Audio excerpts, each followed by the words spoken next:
ओम नमो भगवते वासुदेवाय।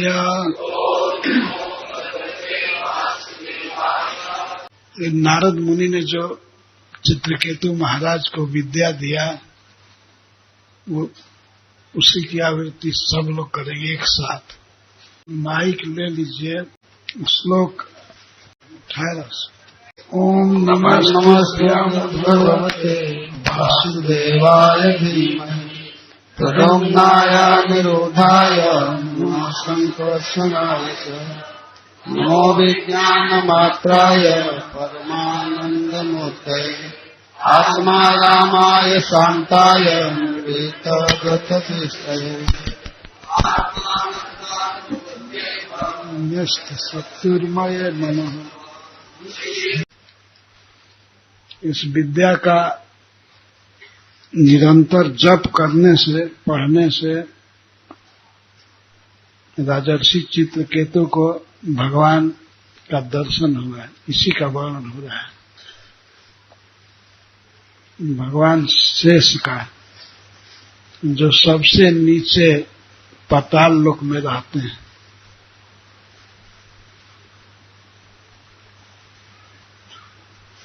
इस पृथ्वी को अपने सिर पर उठाए रहते हैं। तो भगवान कैसे हैं इसका वर्णन कर रहे हैं। मृणाल गौरम, भगवान श्री बलराम शेषनाग मृणाल की तरह गौर हैं, गोरे हैं। मृणाल कहते हैं कमल के नाल को। मृणाल गौरम सितिवासम, और कैसा वस्त्र पहने हैं, नीला सिति।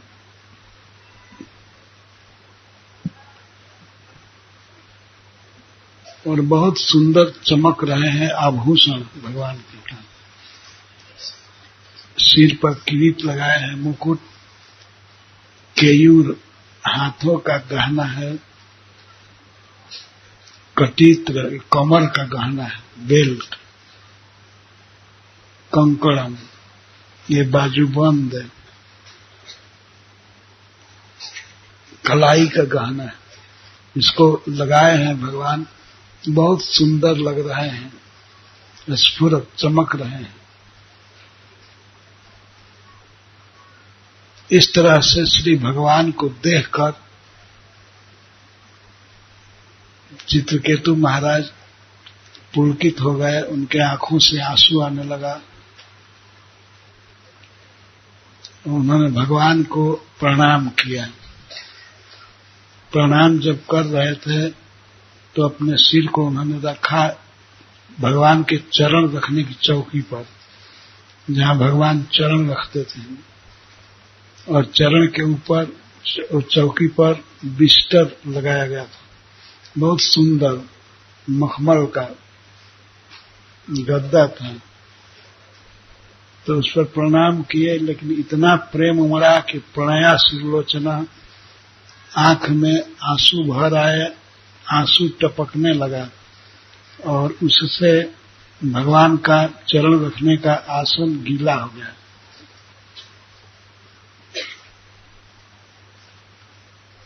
और बहुत देर तक वे देखते रहे कृष्ण को, भगवान को।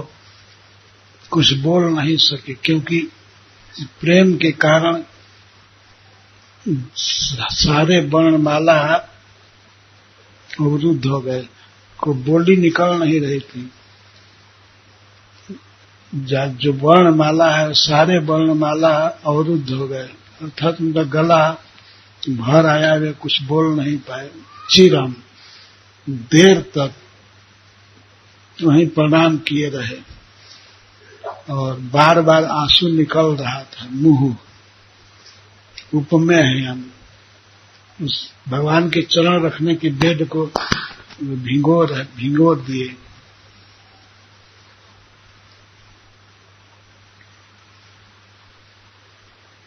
स उत्तम श्लोक पदाब्ज विष्टरम, भगवान के चरण कमल के बिस्तर को उपमेय है, यानी प्रेम के आंसू आंख में उमड़ रहे थे, इससे भगवान का चरण कमल का बिस्तर माने बेड,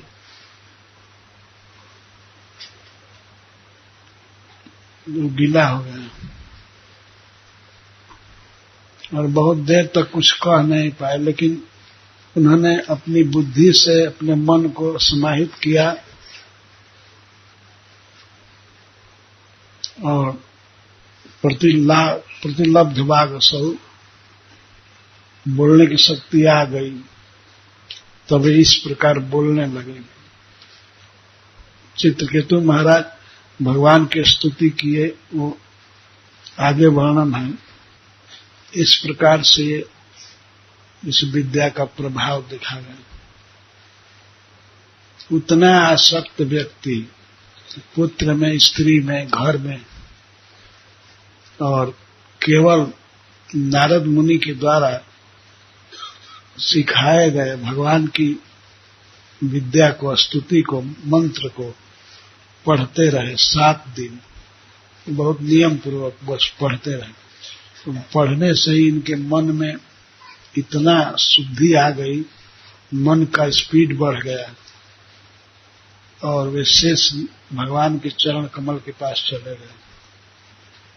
और चरण कमल के पास जा करके उनका प्रेम और अधिक उमड़ गया। शरीर में पुलक छाया था, आंख में आंसू भरे थे, वाणी गदगद थी, वाणी से बोल नहीं पा रहे थे। प्रेम के जो सात्विक विकार हैं ये सब आ गए। इतना आसक्त व्यक्ति पुत्र के मोह में रो रहे थे, वही आज भगवान के प्रेम में डूब गए। देखते ही ये है इस विद्या का प्रभाव। इसी तरह से हम लोग यदि महामंत्र जपते रहेंगे तो एक दिन समय आएगा कि भगवान के पास यही महामंत्र हमको पहुंचा देगा।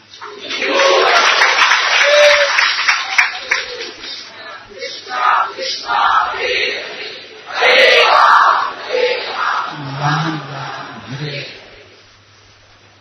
इसलिए श्रद्धा के साथ इस मंत्र को जपना चाहिए और श्रीमद् भागवत के श्लोकों को बहुत ध्यान से, प्रेम से पढ़ना चाहिए। केवल 7 दिन 7 रात जप करने से चित्रकेतु महाराज सिद्ध हो गए, भगवान के पास चले गए, भगवान से बातें भी करेंगे, आगे वर्णन है।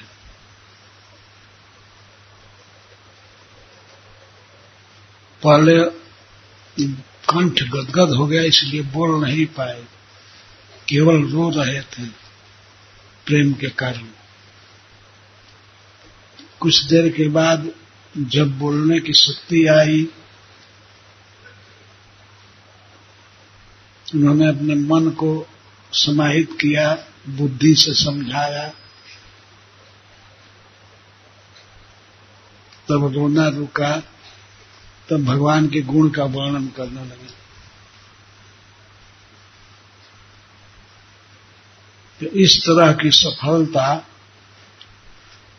एक ऐसे व्यक्ति को मिली जो 1 करोड़ स्त्रियों में आसक्त था और पुत्र के लिए विकल था, परंतु संत संग का ऐसा प्रभाव है, साधु के संग का, श्री नारद मुनि के संग का, कि थोड़े से संग से वे चित्रकेतु परम वैष्णव हो गए। भगवान का दर्शन किए, भगवान में प्रेम हो गया।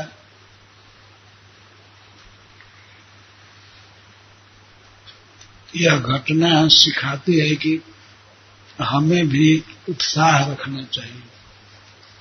यद्यपि हम लोग माया में हैं, हमारी स्थिति ठीक नहीं है, धन में, घर में आसक्ति है, लेकिन फिर भी जप करने की शक्ति है ना, जप करना चाहिए, यही एक साधन है। जहां रहे वहां पुकारे भगवान को। ऐ नंद तनुज किंकरम पतितम माम विस्मय भवान, कृपया तो पाद पंकज धूलि सदृशम विचिंत। हे नंद महाराज के लाला कृष्ण, मैं आपका दास हूं, लेकिन जैसे तैसे मैं संसार में गिर गया, जन्म मृत्यु के चक्र में फंस गया। आप हमें अपने चरणों की धूल समझिए, हमको इससे निकालिए। इस तरह से प्रार्थना करनी चाहिए। तो श्री भगवान से की गई प्रार्थना व्यर्थ नहीं जाती है। हम लोग शिक्षाष्टक में पढ़ते हैं, रोज प्रेम से पढ़ना चाहिए। यहाँ केवल 7 श्लोक हैं, जिसको चित्रकेतु महाराज ने बार बार पढ़ा है। ओम नमस्तस्मै भगवते वासुदेवाय धीमहि, इसमें प्रणाम है बार बार और भगवान के नाम का कीर्तन है। मैं भगवान को नमस्कार करता हूँ, भगवान वासुदेव का ध्यान करता हूँ।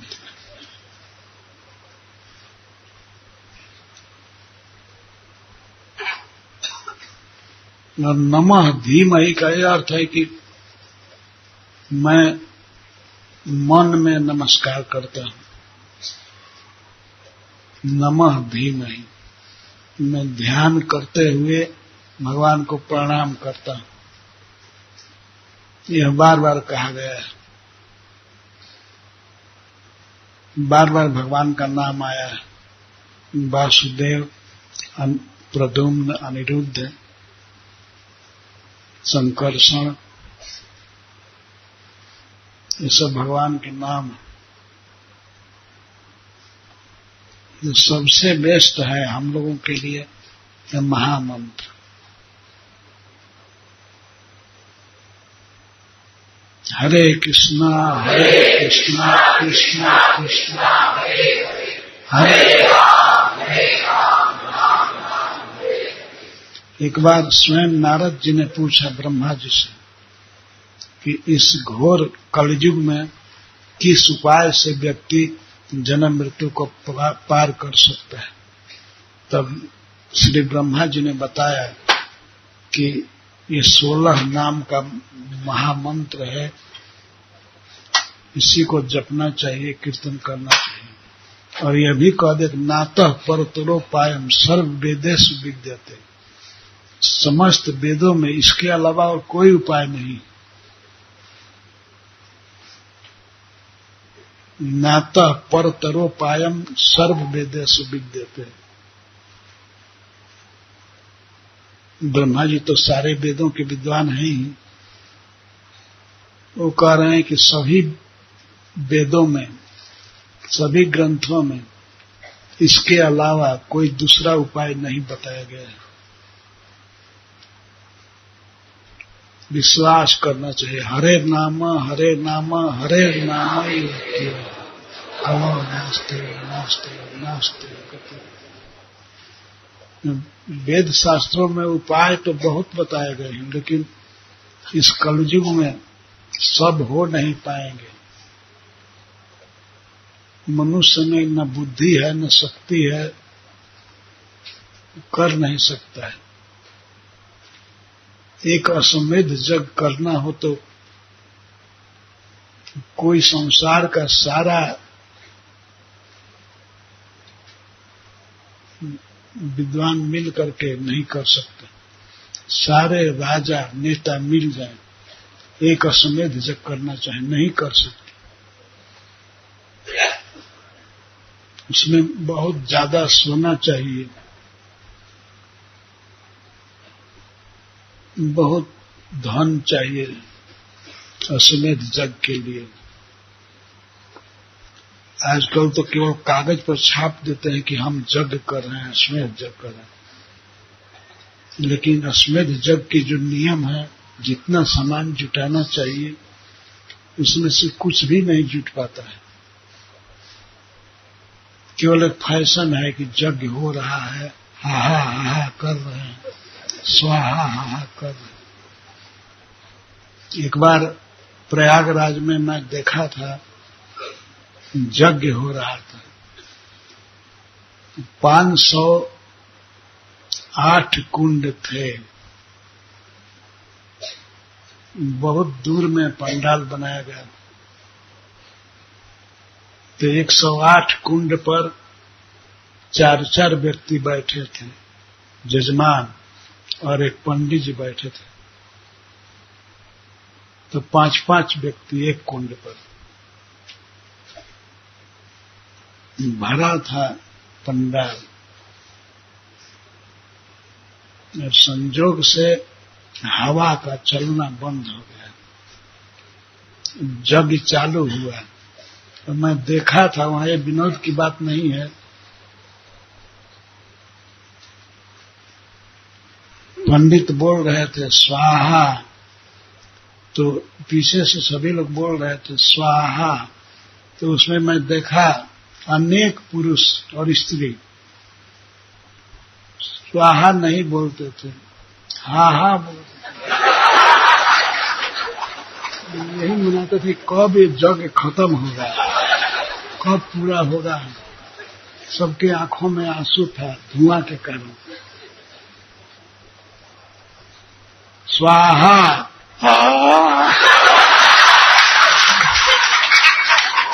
आंख पोछते थे। तो ये तो यज्ञ की स्थिति है, कोई तप नहीं हो सकता है। एक दिन उपवास करने में ही हालत बिगड़ जाती है। पर ऋषियों ने सब मिला करके समझाया है कि एक ऐसा रास्ता है जो चल सकता है, जिस साधन है जो हम कर सकते हैं, और वो है भगवान का नाम जपना, नाम कीर्तन करना। ये कर सकते हैं, और कोई उपाय नहीं है। बड़ा बड़ा मंदिर बनाना चाहें, बना नहीं पाएंगे, बना भी ले तो मेंटेन नहीं कर पाएंगे। लेकिन भगवान के नाम का कीर्तन तो कर सकते हैं, समूह में भी और अकेले भी। अकेले भी कीर्तन करते हैं, माला पर संकीर्तन, नाम संकीर्तन। हरे कृष्णा कृष्णा कृष्णा हरे राम राम हरे। कहीं भी कर सकता है व्यक्ति, इतना सरल साधन है। यही विद्या है, सब प्रकार का ज्ञान हो जाएगा इसी से, और कुछ करने की जरूरत नहीं पड़ेगी। पर निष्ठा चाहिए, प्रेम चाहिए, विश्वास चाहिए। एक बहुत बड़े ऋषि हो गए हैं, बहुत पहले इस देश में, जिनका नाम था वाल्मीकि। वो ब्राह्मण थे, परंतु जब किशोर अवस्था के थे उसी समय कुछ डाकुओं का संग हो गया। उन डाकुओं के संग में वो बहुत बड़े डाकू हो गए। डाकुओं के संग रोज डाका डालना, चोरी करना, हत्या करना, यही उनका काम था। ये जंगल में रहते थे। उस जंगल में एक रास्ता निकल रहा था जिस पर बहुत से यात्री जाते थे। तो रास्ते के किनारे थोड़ी दूर पर वाल्मीकि का घर था। वो रास्ता पर आकर के यात्रियों को लूटता था, उनके पास जो कुछ होता था छीन लेता था और उनकी जान मार देता था। चूंकि बहुत क्रूर डाकुओं का संग हो गया था, इसीलिए वो लड़का सयाना होने पर भी डाकू ही बन गया। उसने विवाह किया, उसको एक लड़का भी हुआ। तो सदा यात्रियों को मारना, उनका वध करना और उनसे पैसा छीन लेना, उनका सामान छीन लेना, यही उसका काम था और दूसरी कमाई नहीं थी। इसी से परिवार का पोषण कर रहा था। स्त्री को देता था, अपने माता पिता को भी देता था, सबका पालन कर रहा। संयोग की बात है, एक दिन नारद मुनि वीणा बजाते हुए उस रास्ते पर जा रहे थे। तो आवाज सुन करके वो अपने घर से बाहर निकल आया और नारद जी को देखा। तुरंत उसने वही काम किया जो अन्य यात्रियों के साथ करता था, मारने दौड़ा,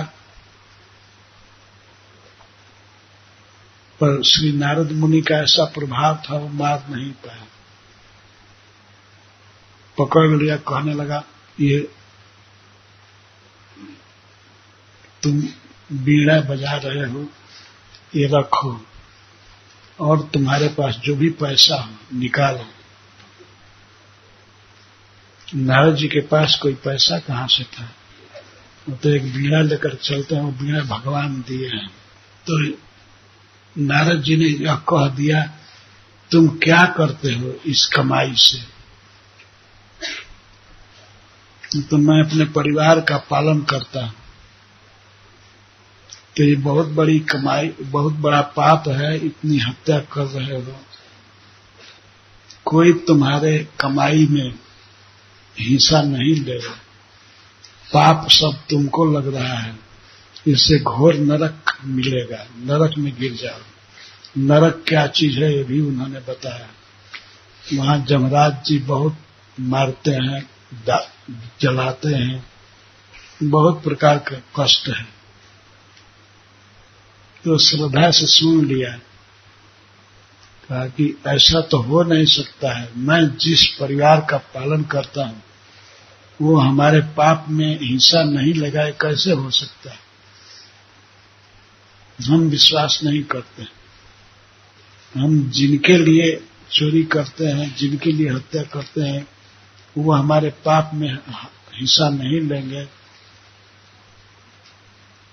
ये मैं कैसे जानूं? तो नारद जी ने कहा, मैं यहां रुकता हूं, अपने घर जाकर के पूछाओ कि वे लोग पाप में हिस्सा लेंगे। तो वो कहा कि ऐसे चालाक हो तुम, मैं उधर जाऊं पूछने, उधर तुम 9-10-11 हो जाओ, इतना चालाक बनते हो। तो नारद जी ने कहा, हमको यहीं पर बांध दो, हाथ पीछे करके पेड़ में हमको बांध दो, जब तक तुम नहीं आओगे मैं यहीं रहूंगा, जाकर पूछाओ। तो तुरंत वन में बमर लता आदि को काट करके लाया, उसकी रस्सी बना करके और नारद जी को पेड़ में पीछे हाथ करके बांध दिया। नारद जी खड़े रहे। ये कृपा है संत की। उन्होंने सोचा कुछ देर बंध जाऊं पर इसका उद्धार कर दूं। तो दौड़ा हुआ घर गया। घर में गया, उसका बच्चा था, उसकी पत्नी थी और बूढ़े माता पिता थे। ब्राह्मण का परिवार था।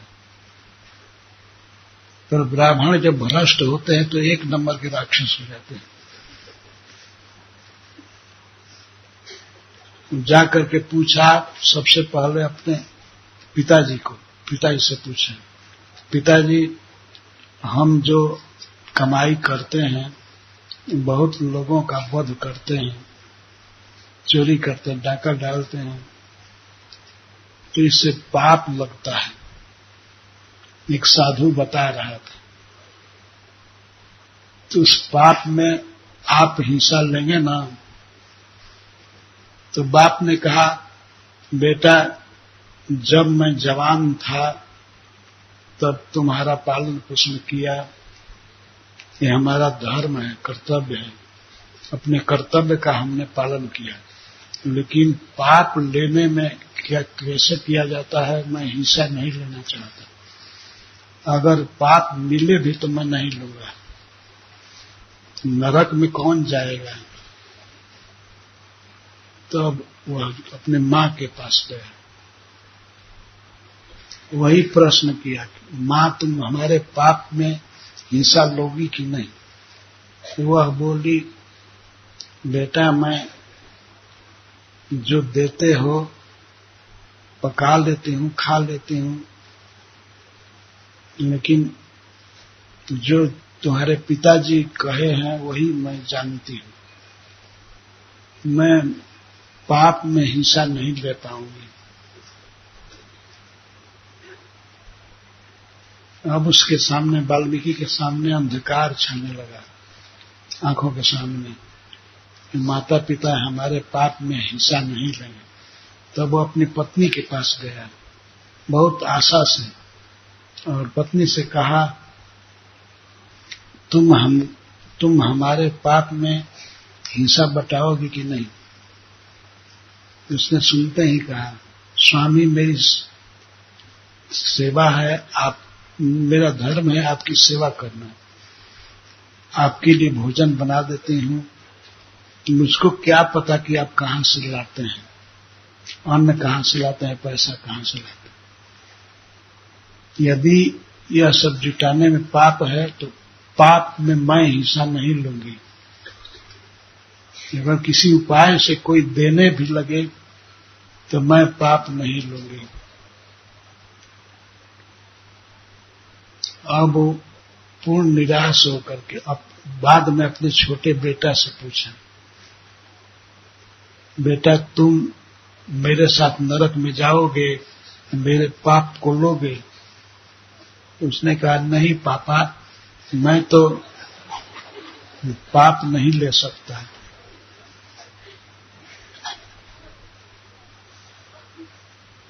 कि तुम्हारा काम है, तुम डाका डालो, चोरी करो, हत्या करो, तुम भोगोगे। तो वो डाकू वाल्मीकि वहां से वन की ओर चला, नारद जी को जहां बांधा था, दौड़ करके आया नारद जी के पास और कहा कि आप जो कहे वो बिल्कुल ठीक है, कोई पाप में हिस्सा नहीं लेगा। तो फिर नारद जी को प्रणाम किया और बंधन सब खोल दिया और कहा कि आप उपाय बताइए, मैं इस पाप से कैसे मुक्त होऊंगा। तब उपाय नारद जी ने बताया, तुम राम राम जपो। बार बार उन्होंने कहा राम, लेकिन वो राम उसके मुंह से नहीं निकला। इतना सीधा सरल नाम, लोगों को मारा था, मरा हुआ देखा था, इसलिए उसके मुख से मरा शब्द निकला।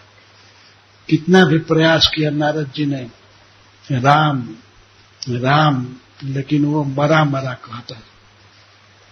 तो मरा मरा भी यदि रिदम में कहा जाए, 3-4 बार कहा जाए तो राम राम निकलने लगता है, मरा मरा मरा मरा आ जाता है। तो नारद जी ने कहा ठीक है, अगर यही तुमको याद है तो यही जपो। इतना कह करके वे चले गए और वह वाल्मीकि डाकू नाम जपना चालू किया, मरा मरा मरा मरा। उल्टा नाम जपत जग जाना, वाल्मीकि भय ब्रह्म समाना। उल्टा नाम जप किया वाल्मीकि ने, लेकिन श्रद्धा थी कि यह हमारे पापों को नष्ट करेगा, उनको नरक से बचाएगा। बहुत श्रद्धा थी। उसने जपना चालू किया। नारद जी उधर गए और जपना चालू किया। जपते जपते दिन बीत गया, रात आई, रात भर जपा, फिर दूसरा दिन आया, तीसरा दिन आया। इस तरह से सप्ताह बीता, 15 दिन बीता, महीना बीत गया, साल बीत गया, जपते जपते। और इतना जप में निष्ठा हुई कि उसके शरीर पर दीमक लग गए। दीमक का घर बन गया, जिसको वाल्मीकि कहते हैं।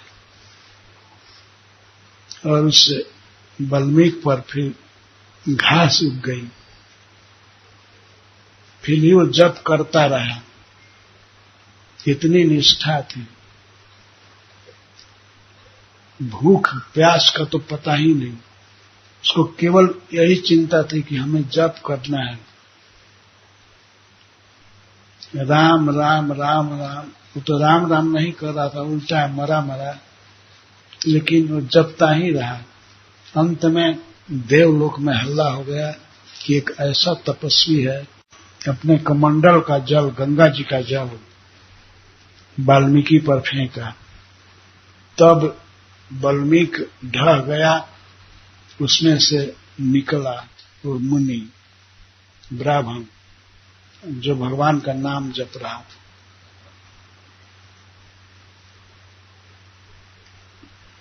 वही वाल्मीकि जी भगवान राम के अवतार के पहले पूरा रामायण लिख दिए। भगवान कब क्या बाण छोड़ेंगे, किससे क्या बात करेंगे, सारी बातें अभी भविष्य में भगवान का अवतार होने वाला है। अवतार लेकर क्या क्या करेंगे उसको बीते हुए की तरह वाल्मीकि ने देख करके लिख दिया। वाल्मीकि रामायण प्रसिद्ध ही है। तो वाल्मीकि भय ब्रह्म समाना, वाल्मीकि जी ब्रह्मा जी के समान होगा केवल जप करने से। जप ऐसे करना चाहिए। सवेरे भोजन का समय हो जाता है तो जपते जपते यदि भोजन भूल जाए तो बहुत अच्छा है। बार बार माता जी कहे या पत्नी कहे कि अब खा लीजिए, तो जप में इस तरह से राग हो जाए कि खाने की चिंता न रहे, काम धंधा भूल जाए, तब ये अच्छा है।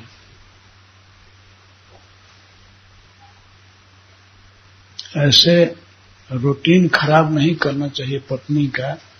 और भोजन समय पर दे तो खा लेना चाहिए, लेकिन खा करके फिर जप करे। खाने के बाद जप ही असली काम होना चाहिए। हरे कृष्णा हरे कृष्णा कृष्णा कृष्णा हरे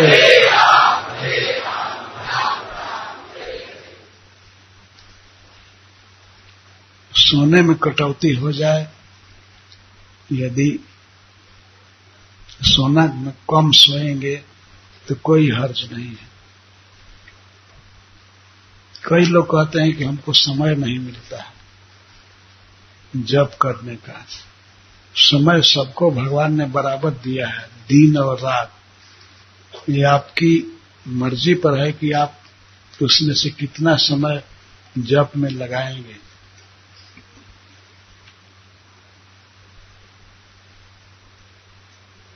दो घंटा पर्याप्त माना जाता है। प्रभुपाद जी ने कहा है 2 घंटे में 16 माला हो जाएगा आराम से।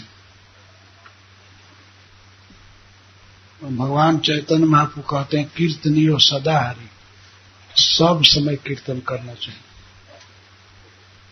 तो सदा तो नहीं कर पाए तो कम से कम 2 घंटा करें, 2 घंटा से भी अधिक करें तो और अच्छा है। लेकिन भगवान तो कहते हैं कि 24 घंटा करो।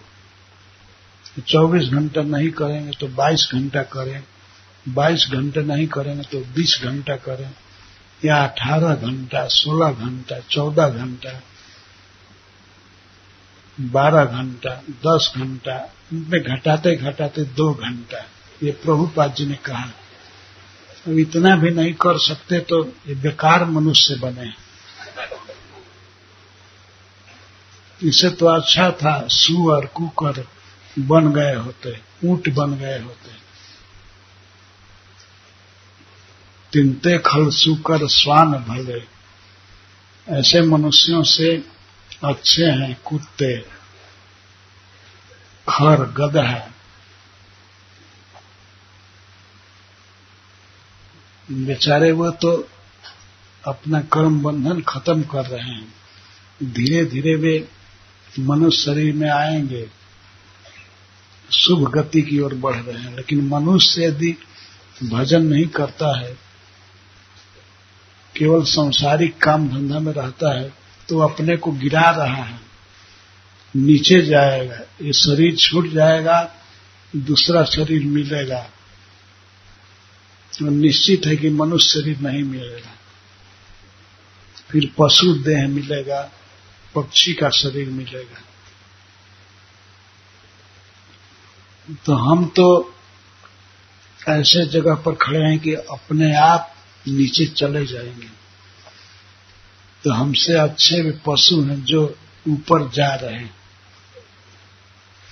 तो यह बात याद आ गई, केवल भगवान के नाम का कीर्तन करने से, प्रणाम करने से चित्रकेतु महाराज इतने बड़े वैष्णव हो गए। वही वृत्रासुर बने जो युद्ध में भी भगवान में मति लगाए रखे। इनकी स्तुति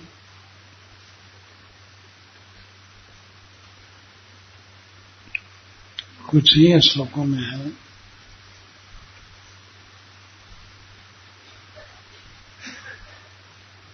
अजिता जिता सममति भी, हे अजित, आप किसी के वश में नहीं होते, लेकिन आपको साधुओं ने, सममति समदर्शी साधुओं ने आपको अपने वश में कर लिया। वश में करने का अर्थ है प्रेम से श्री कृष्ण को वश में करना। ऐसे भगवान को कोई वश में नहीं कर सकता, लेकिन अजिता जीता, अजित होते भी आप जीत लिए जाते हैं, वश में कर लिए जाते हैं। सम्मति भी, सम्मति भी साधु भी, साधुओं द्वारा जिनकी बुद्धि सम है।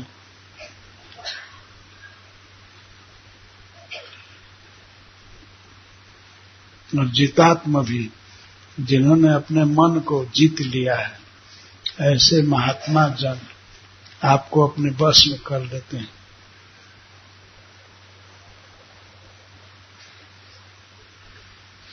और आप उनको अपने वश में कर लेते हैं। परस्पर वशीकारिता बताई जा रही। भगवान अपने भक्तों के वश में और भक्त भगवान के वश में।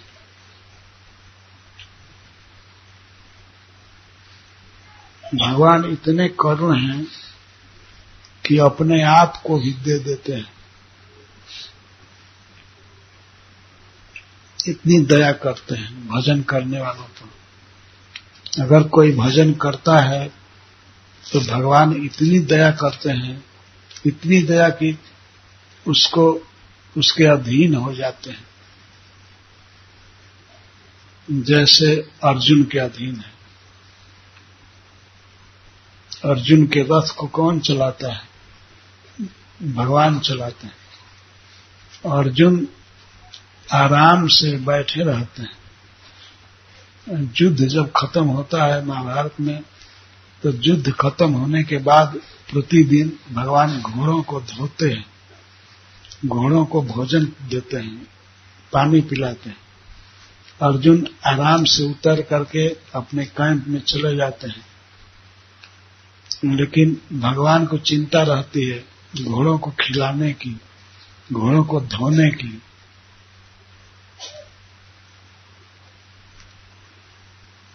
और कोई बाण लग गया है घोड़े पर तो उस बाण के जख्म को मिटाने की चिंता रहती है कृष्ण को।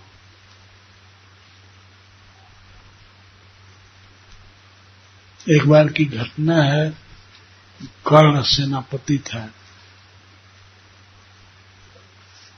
कर्ण बहुत बड़ा वीर था। उसने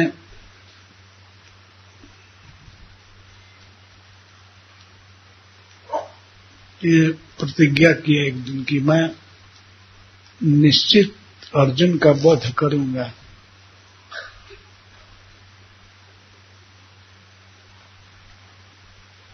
तो उसके पास एक अस्त्र था।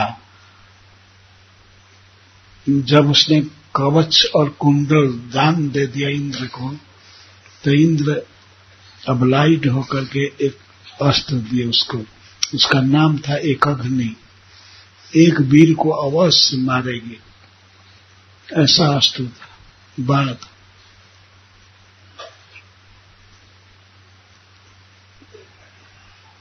तो एक दिन दुर्योधन कहा कर्ण से कि इस बाण को चलाओ। वो भगवान की योजना थी। भीमसेन का एक लड़का था घटोत्कच, राक्षस। तो उसको भगवान ने सिखाया कि आज रात्रि युद्ध होगा। रात में सो जाते थे लोग, लेकिन उस दिन स्पेशल युद्ध होगा, रात में भी युद्ध होगा। युद्ध होने लगा रात में। और घटोत्कच को कहा कि तुम जितनी शक्ति है उतना दिखा दो कौरव सेना को। वो घटोत्कच लगा मारने। बहुत भयानक रूप था उसका। तो आकाश में से उड़ करके युद्ध करने लगा। उस पर कितना भी बाण मारा जाता था वो गिरता नहीं था। अंत में दुर्योधन घबरा करके कर्ण के पास आया, कहा कि मित्र इसको तुम मारो, तुम्हारे पास जो एक अग्नि है उसको चलाओ। तो दुर्योधन कहता है, कर्ण कहता है कि मैं तो उसे रखा हूं अर्जुन को मारने के लिए। दुर्योधन ने कहा कि सब मर ही जाएंगे तो तुम अर्जुन को मारकर क्या करोगे? आज तो बचाओ सबको, इसको मारो। ये राक्षस इस तरह से सबका विनाश कर देगा।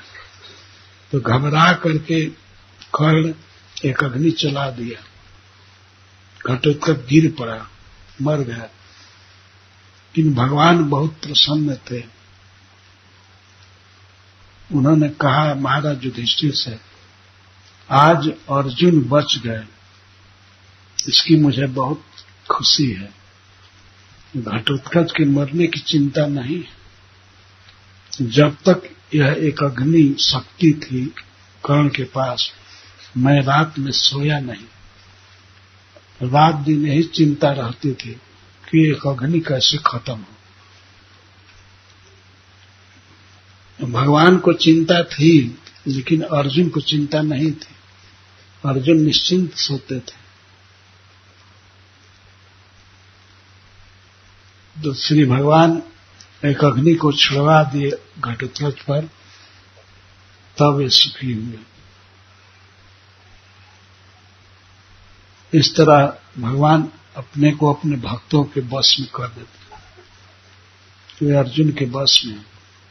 अर्जुन कहते हैं कि सेना और उभयोर मध्य रथम स्थापयामि। हे अच्युत, मेरे रथ को दोनों सेनाओं के बीच में खड़ा करो। तो भगवान रथ को ले जाकर खड़ा किए।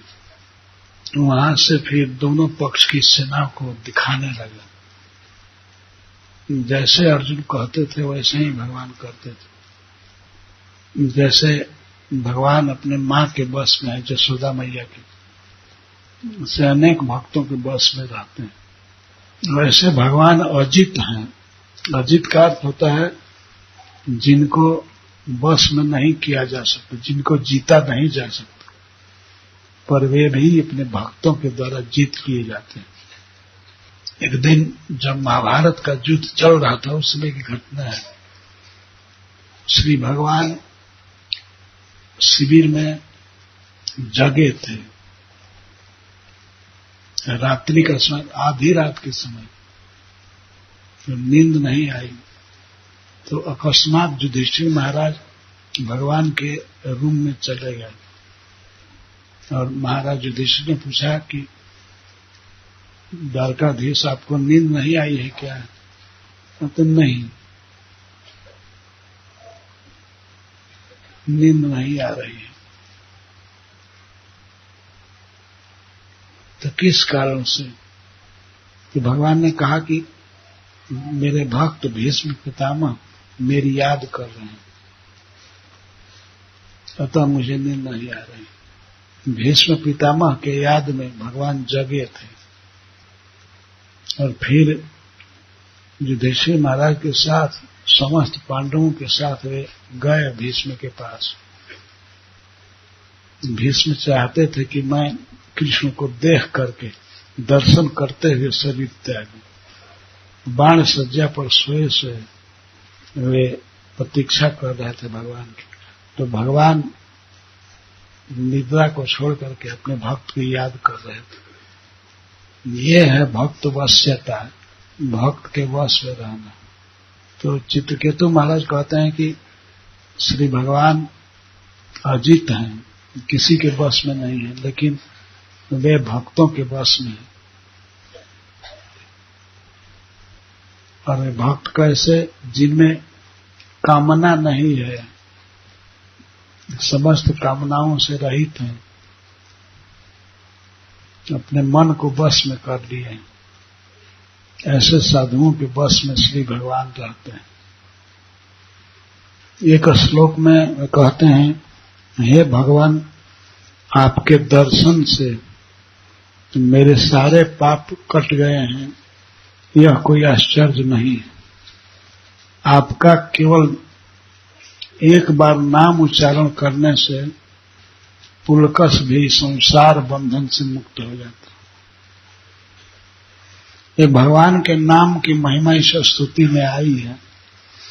एक बार सकृत, एक बार नाम सुन लेने से पुलकस भी, चंडाल भी, सबसे अधम मनुष्य भी आपके धाम में आ जाता है। उसका संसार बंधन, जन्म मरण का बंधन मिट जाता है। 21 श्लोक में है, देखिए अंत में है वही शब्द, मुच्यते संसारात्। नहीं भगवान अघटितम इदम तद्दर्शनान नाम अखिल पापक्षय।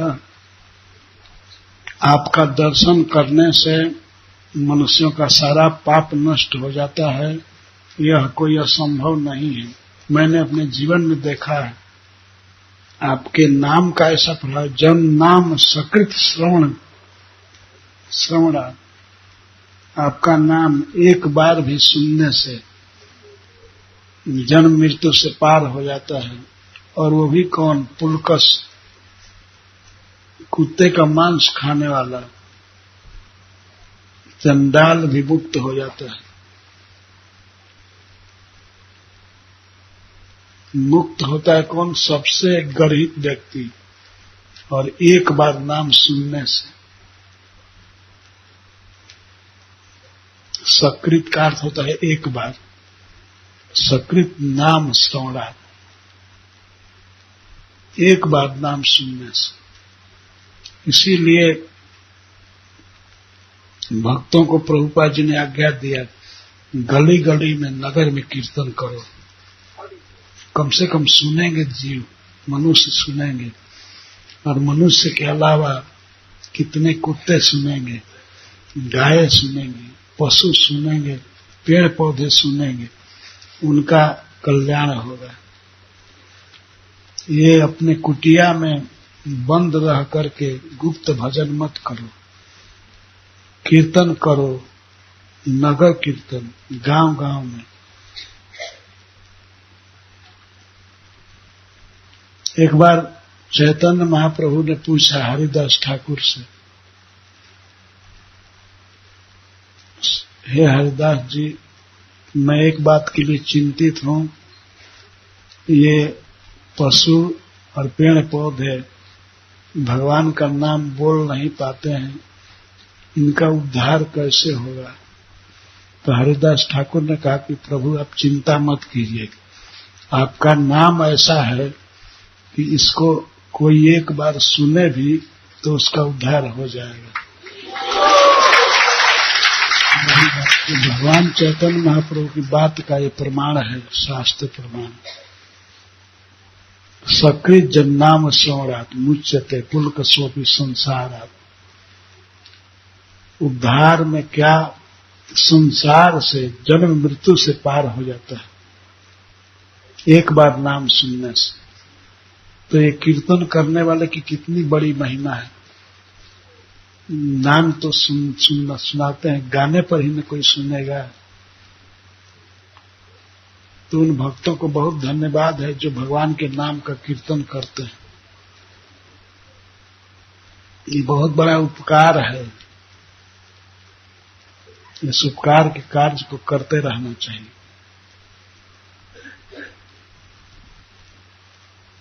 अपनी अपनी बुद्धि से सभी उपकार करते हैं, लेकिन उपकार कैसे होगा ये जानते कम लोग हैं। सबसे बड़ा उपकार यही है कि भगवान के नाम को सुनाया जाए। हरे कृष्णा कृष्णा कृष्णा हरे हरे राम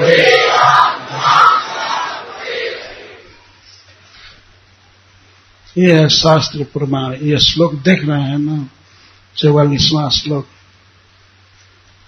नहीं अघटित मिदम, यह कोई असंभव नहीं है कि आपके दर्शन से मनुष्यों का सारा पाप नष्ट हो जाता। केवल एक बार आपके नाम के सुनने से पुलकस भी, चंडाल भी संसार बंधन से मुक्त हो जाता है, मोक्ष मिल जाता है। कितना सुंदर उक्ति है। इस प्रकार से महाराज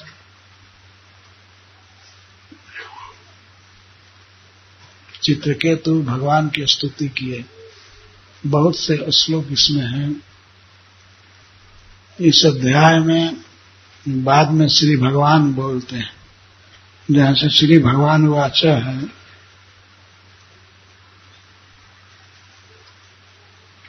भगवान ने कहा, हे राजन, आपने अंगिरा और नारद के उपदेश को भली भांति सुना और उसके अनुसार भजन किया, मेरे अनुशासन को माना। इससे भजन करने से संसिद्धोसी, आप सम्यक सिद्ध हो गए हैं और मेरे दर्शन से आप पूर्ण हो गए। सिद्ध का अर्थ है जो कमाना चाहिए, जो करना चाहिए वो आप कर चुके। मेरे प्रति प्रेम आपका बढ़ा है, बहुत अच्छा हुआ। इसका श्रेय भगवान दे रहे हैं अंगिरा और नारद जी को।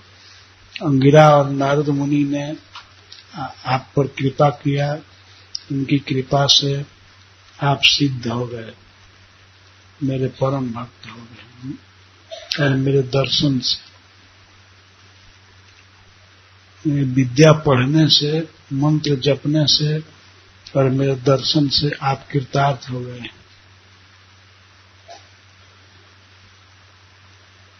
अहम वही सर्वभूतानि भूतात्मा भूत भावना, मैं ही समस्त प्राणियों के रूप में हूँ।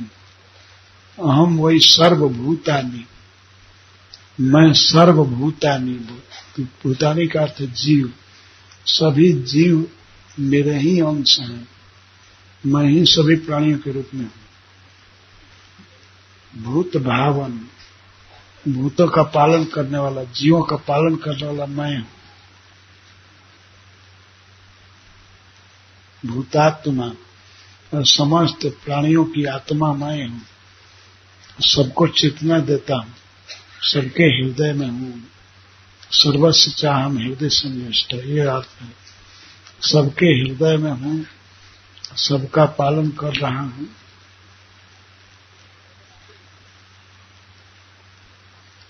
शब्द ब्रह्म, ये वेद शास्त्र मेरे स्वरूप हैं। और परब्रह्म, परब्रह्म तो स्वयं हूं।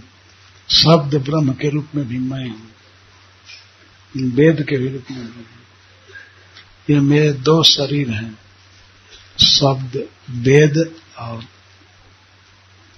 श्री विग्रह। जो लोक में व्याप्त मुझको देखता है और लोक को मुझ में व्याप्त देखता है। मैं सभी में हूं और सभी मेरे भीतर है। इस तरह से जो देखता है,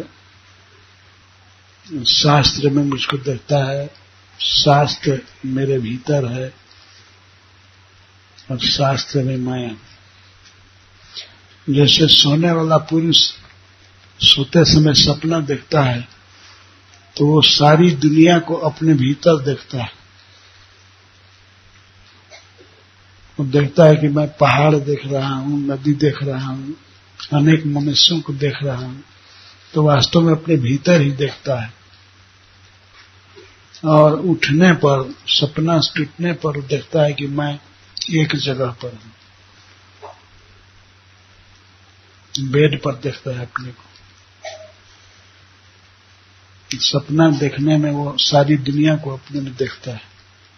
सपना और सपने में देखी गई वस्तुएं दोनों वो व्यक्ति नहीं है, वो तो दृष्टा है, देखने वाला है।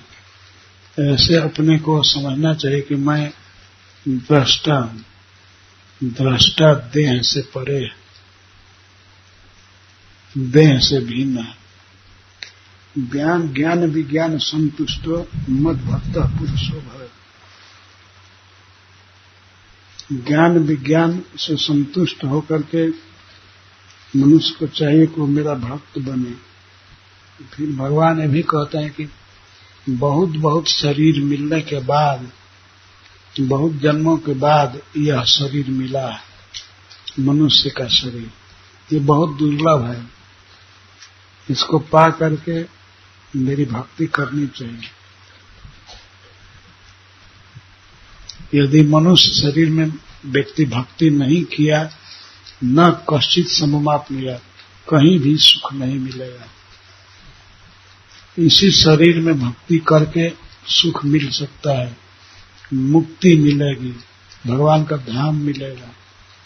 अगर यहाँ चूक गए तो फिर चांस नहीं मिलेगा। फिर अनंत काल तक अंधकार में भटकते रहेंगे, जन्म मरण में पड़े रहेंगे। भगवान इस शरीर को कह रहे ज्ञान विज्ञान संभवान। ज्ञान और भक्ति ये दोनों इसी शरीर में जन्म ले सकते हैं। बहुत ध्यान से चित्रकेतु महाराज भगवान के उपदेश को सुने। इसी को एक कह रहे हैं कि वृत्रासुर के शरीर में युद्ध के समय कि मैं जैसा भगवान शंकरचरण ने हमको सिखाया है, मैं अपने मन को उनके चरणों में रखूंगा। तो इस तरह भगवान ने सिखाया था हमको। इसको मैं बढ़िया से पढ़ा नहीं। आज दिन में बहुत लोग आ गए, इसलिए पढ़ नहीं पाया। आपसे मैं क्षमा मांग रहा हूं कि ये अब इसको कल पढ़ करके आऊंगा तब तो बताऊंगा। प्रभुपाद जी ने सब साफ लिखा है, लेकिन सुनने पर भी प्रपट समझना कठिन है। कोई भक्त पढ़ता है तो सारी बातें समझ में नहीं आती। संस्कृत से पढ़ना, अंग्रेजी में पढ़ना, हिंदी में पढ़ना, कई तरह से पढ़ने पर तब थोड़ा थोड़ा समझ में आता। तो चित्रकेतु महाराज भगवान की स्तुति किए, तो इसके बाद श्री भगवान उनको कहे तुम मेरा कीर्तन करो, एक समाज बनाओ। तो चित्रकेतु महाराज जो विद्याधरों के राजा थे, अपने राज्य से विद्याधरों की स्त्रियों को इकट्ठा की जो बहुत सुंदर गाती थी, अपने विमान पर चढ़ाए हजारों स्त्रियों को, बहुत सुंदर कंठ वाली, गाने वाली, और वे भगवान का कीर्तन गाती थी। और चित्रकेतु महाराज भगवान का कीर्तन सुनते हुए घूमते रहे सारे स्वर्गीय लोकों में, सब जगह। तो उनके मन में आया कि सबसे बड़े भक्त भगवान शिव हैं और शिव जी सबसे बड़े विरक्त हैं, अपने भिखारी भोला नका के दानी है, स्वयं भीख मांगते हैं, लेकिन अन्यों के लिए महादानी है, बहुत बड़े त्यागी हैं। तो भगवान शिव से सत्संग करने के लिए उनके मन में इच्छा हुई कि मैं ऐसे महात्मा से सत्संग करूं, उनके लोक में जाकर के, कैलाश में जाकर। तो वे समस्त स्त्रियों के साथ जा रहे थे कैलाश। कोई भगवान शिव का घर तो है नहीं, एक पेड़ के नीचे रहते हैं, बरगद के नीचे। तो उन्होंने देखा, चित्रकेतु ने, कि यहाँ शिव जी बैठे हैं, और देखते ही ये भी देखे कि ये अपनी पत्नी को अपने गोद में बैठाए हैं। परम सुंदरी श्री पार्वती जी भगवान शंकर के गोद में बैठी थी, और भगवान प्रवचन कर रहे थे। अनेक ऋषि महर्षि श्रोता के रूप में जुटे थे, और सबके बीच में भगवान शिव प्रवचन कर रहे थे, ज्ञान दे रहे थे। उनमें कोई आसक्ति नहीं है, काम वासना है ही नहीं। काम क्या होगा, काम तो जल करके राख हो गया था। काम वासना नहीं है, फिर भी अपनी पत्नी को अपनी जांघ पर बैठाए थे। इसको देख करके चित्रकेतु ठहाका मार करके हंसने लगे। हमने सुना था कि सबसे बड़े विरक्त, सबसे बड़े त्यागी महापुरुष है, और यहाँ आकर के हम ये देख रहे हैं, ये क्या तमाशा है। वे कुछ बोलने लगे तो भगवान शिव तो समझ गए कि तो परम वैष्णव हैं, ये मजाक कर रहे हैं। लेकिन माता पार्वती को दुख लग गया, क्रोध आ गया। क्रोध से तमतमा करके वो कहने लगी, ठीक है शंकर भगवान, यदि गलती कम करते हैं, यदि इनको ठीक से प्रवचन नहीं करने आता है, धर्म का पालन नहीं करने आता है, ये गलती करें, तो क्या तुम ही दंड देने के लिए दंडदाता बने हो? तुम अपनी औकात स्थिति नहीं देखते हो, और शिव जी को ऐसे बोल रहे हो।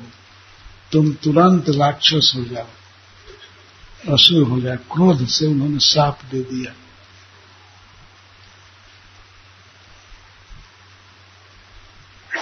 अब तो शाप सुन करके चित्रकेतु महाराज विमान से उतर करके माता अंबिका को प्रणाम किए, माता पार्वती को प्रणाम किए, और कहे, माता जी, अगर हमारे मुख से कोई अशोभनीय बात निकल गई है तो आप क्षमा कीजिए। लेकिन उन्होंने ये भी कहा कि मैं साप को क्षमा नहीं करा रहा हूं, जो साप मिला मुझे राक्षस होने का, तो होना ही था। ये तो भगवान की प्रेरणा थी, आपके मुख से निकल गया। लेकिन मेरे बात से आपको दुख लगा, इसके लिए मैं क्षमा मांग रहा हूं।